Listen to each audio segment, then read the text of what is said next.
সুপ্রভাত বন্ধুরা, কেমন আছো সবাই? আশা করি সকলেই খুব ভালো আছো। আমরাও খুব ভালো আছি।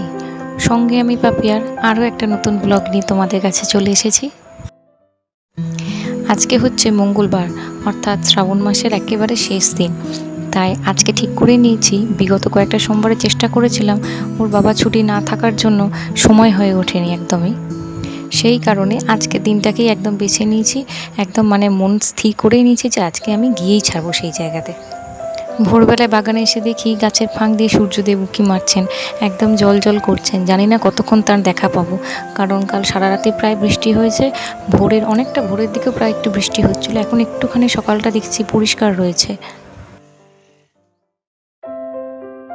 তাই এই সুযোগে বাগানে চলে এসেছি গাছের কয়েকটা ফুল তোলার জন্য। চটপট ফুলগুলো তুলে নিয়ে আজকে ঠাকুরের পুজোটাও খুব তাড়াতাড়ি করে সেরে নিতে হবে, কারণ আজকে যেতে হবে তো। অনেক দিন, প্রায় বেশ কয়েকটা বছর হয়ে গেল আমি যাইনি, যাওয়া হয়ে ওঠেনি আর কি। তো আজকে সেখানে যাব, সবাই মিলেই যাব একসাথে। আজকে ননিও স্কুল যেতে পারেনি, তার কারণ হচ্ছে ওকে পাঠাইও নি যদিও, যেহেতু আমাদের একটা প্রোগ্রাম হয়ে আছে যে আমরা সবাই মিলে যাব আজকে। প্রতিদিন ঠাকুর ঘরে এসে দেখি, মনে মনে ভাবি যে শাঁখটা একটু পরিষ্কার করব, কিন্তু সময় আর হয়ে ওঠে না। তাই আজকে শাঁখটাকে একটু বেশ ভালো করে সুন্দর করে পরিষ্কার করে নিলাম। দেখো তো বেশ ভালো পরিষ্কার হয়েছে না?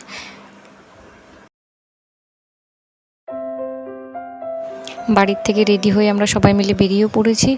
আর গাড়িটাকেও তো একটুখানি ব্যবস্থা করতে হবে, সেই জন্য পেট্রোল পাম্পে একটু পেট্রোলও নেওয়া হয়ে গেল। দেখো রাস্তায় বেরোতে না বেরোতেই আবার বৃষ্টি বৃষ্টি, বৃষ্টি থামার নাম নেই আজকে। রাস্তায় যেতে যেতে বাবা রাজেশ্বরের মন্দিরে প্রণাম করে গেলাম। আসলে ওই রাস্তার উপর দিয়েই তো যাবো, সেই জন্য বাবাকেও জানিয়ে গেলাম যে যে জায়গায় যাচ্ছি আমরা যেন সেখানে খুব ভালোভাবে পুজো দিতে পারি।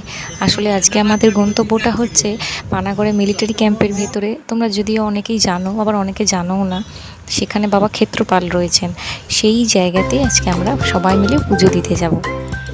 একে তো এই বৃষ্টি, তার মধ্যে রাস্তার বেশ কিছু জায়গা একদম খারাপ অবস্থায় আছে, যেন মনে হচ্ছে ভূমিকম্প হচ্ছে। গাড়ির ভেতরে বসে থাকতে থাকতে মনে হচ্ছে যেন এখনই পড়ে যাব, এমন বাজে রাস্তার অবস্থা।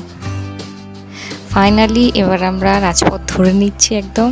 দেখতেই পাচ্ছ বাইপাস থেকে এবার সোজাসুজি জিটি রোডে উঠবো। জিটি রোডে উঠে যাওয়া হচ্ছে নিশ্চিন্তে, মোটামুটি ভালোভাবে চালানো যাবে গাড়ি, কোনো অসুবিধা কিছু নেই। বৃষ্টি হোক রোদ উঠুক যাই হোক না কেন, এখানে কোনো অসুবিধা কিন্তু হয় না।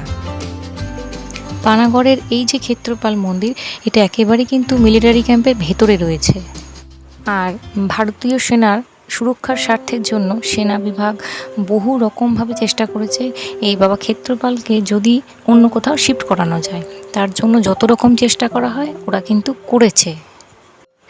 আর প্রতিবারই তাদের এই চেষ্টাকে মহাদেব নিজ মহিমায় একেবারেই খণ্ডন করে দিয়েছেন।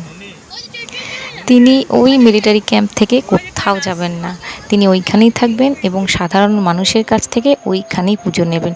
সেই জন্য আমরা যারা সিভিলিয়ানস রয়েছি তারা যখন ওখানে যাই, ওখানে গিয়ে যাওয়ার পরে কিন্তু অনেক কিছু রেস্ট্রিকশান রয়েছে, সেই সমস্ত কিছু মেনটেন করার পরই সেই জায়গায় ঢোকা যায় এবং পুজো দেওয়া যায়। ওই জায়গাতে কোনো অবস্থাতেই মোবাইল ফোন কিন্তু অ্যালাউড না। সেই কারণের জন্য আমি শুধুমাত্র যাওয়া এবং আসার ভিডিওটুকু তোমাদের সাথে শেয়ার করতে পারলাম, ভেতরের কোনো কিছুই দেখানো সম্ভব হয় না। আর জায়গাটা যারা গেছো তারা জানো, যারা যাওনি তাদেরকে বলি অসম্ভব সুন্দর জায়গা, পারলে একবার ঘুরে এসো।